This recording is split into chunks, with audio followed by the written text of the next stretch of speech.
Allah Subhanahu wa Ta'ala berfirman mengenai golongan kafir.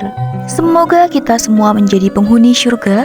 Yang like dan subscribe semoga dilancarkan rezekinya. Sesungguhnya orang-orang kafir sama saja bagi mereka. Engkau Muhammad beri peringatan atau tidak, engkau beri peringatan, mereka tidak akan beriman.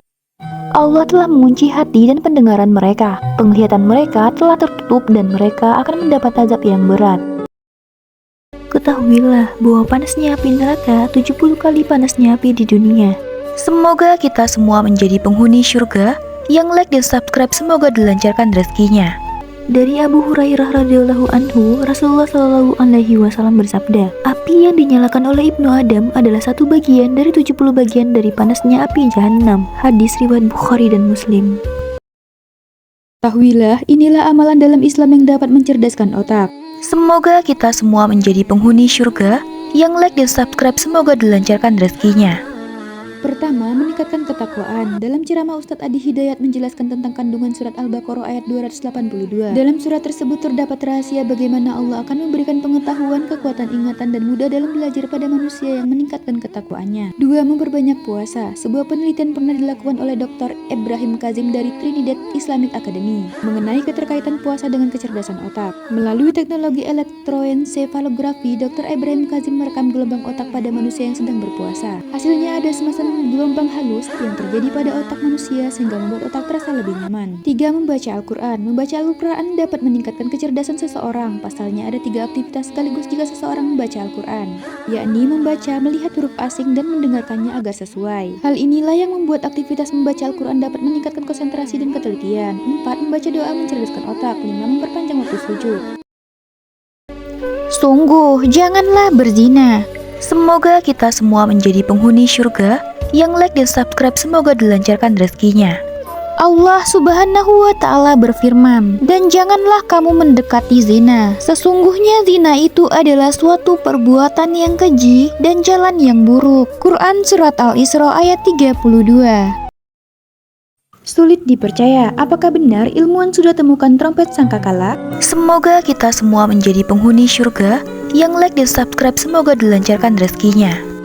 Dari berbagai ciri sangkakala yang disebutkan oleh Rasulullah, ilmuwan masa modern pun kemudian mulai mencari tahu bagaimana sebenarnya bentuk dari sangkakala tersebut. Apakah sangkakala tersebut benar-benar ada dan bisa dilihat? Seorang ilmuwan asal Jerman bernama Profesor Franz Steiner menyimpulkan temuannya bahwa alam semesta berbentuk seperti trompet. Penelitian tersebut dilakukan dengan peralatan milik NASA bernama Wilkinson Microwave Anisotropi B dalam kurun WMAP. Ujung belakang alam semesta yang diteliti oleh ilmuwan tersebut berbentuk seperti sebuah trompet.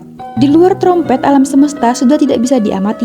Rasulullah menjelaskan ciri dari sangkakala yaitu memiliki 4 cabang, 1 cabang berada di timur, 1 cabang berada di barat, 1 cabang berada di bawah bumi yang paling bawah, dan 1 cabang berada di langit ketujuh paling atas. Saking besarnya sangkakala malaikat Israfil itu, berarti langit dan bumi adalah alam yang berada di dalam sangkakala.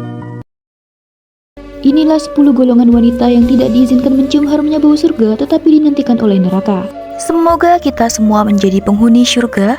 Yang like dan subscribe semoga dilancarkan rezekinya. 1. Wanita yang tidak mensyukuri pemberian suami. 2. Wanita yang gemar mengumpat. 3. Istri yang menggugat cerai tanpa alasan. 4. Wanita yang berpakaian tipis dan ketat. 5. Wanita yang memakai wangian dan berlenggak-lenggok. 6. Wanita yang kepalanya seperti punuk unta. 7. Wanita yang mengaku marga selain dari ayahnya. 8. Wanita yang menyemir rambut dengan tujuan melihatkan aurat. 9. Istri yang tidak mau taat pada suami. 10. Wanita yang menyerupai lelaki. Sebagai kaum wanita, tentu kita harus taat dengan aturan yang Allah sudah tetapkan. Jangan sampai kita masuk neraka. Semoga kita tidak termasuk dalam golongan tersebut. Semoga bermanfaat. Jangan lupa subscribe. Ketahuilah hal ini, sebelum hisab dimulai, ada seekor binatang yang mencari 3 golongan manusia. Semoga kita semua menjadi penghuni surga. Yang like dan subscribe semoga dilancarkan rezekinya.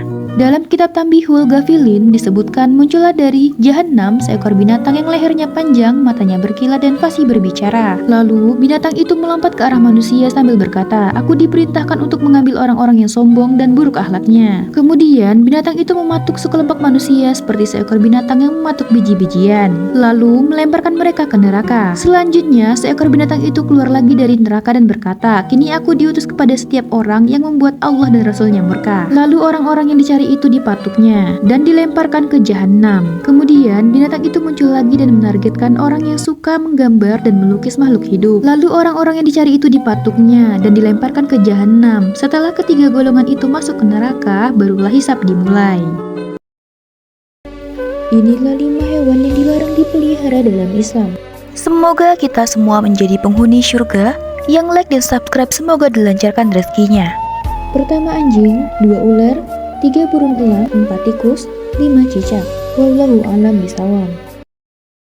Jikalau dirimu tidak sibuk, cobalah ketik nama Tuhanmu. Ternyata ada 8 dosa orang tua pada anak yang paling dibenci oleh Allah Subhanahu wa Ta'ala. Semoga kita semua menjadi penghuni surga. Yang like dan subscribe semoga dilancarkan rezekinya. Orang tua memiliki tanggung jawab yang besar dalam mendidik, merawat, dan membesarkan anak-anaknya. Itulah sebabnya Allah mempercayakan momongan kepada pasangan suami istri yang dianggap siap dan mampu untuk mengemban tugas tersebut. Allah sangat membenci anak-anak yang durhaka kepada orang tuanya. Namun, orang tua juga manusia biasa yang bisa keliru dan berbuat salah karena melahirkan dan membesarkan anak bukan berarti semua tindakan keliru yang dilakukan orang tua dianggap benar. Inilah 8 dosa tersebut yang dapat membuat Allah murka. 1. Melarang anak tanpa sebab. 2. Bersikap kasar kepada anak. 3. Pilih kasih kepada adik ataupun kakak. 4. Suka membanding-bandingkan anak. 5. Membongkar aib anak di depan orang lain. 6. Tidak memberikan pendidikan pada anak. 7. Berdoa yang buruk pada anak. 8. Menelantarkan anak. Wallahu a'lam bishawab.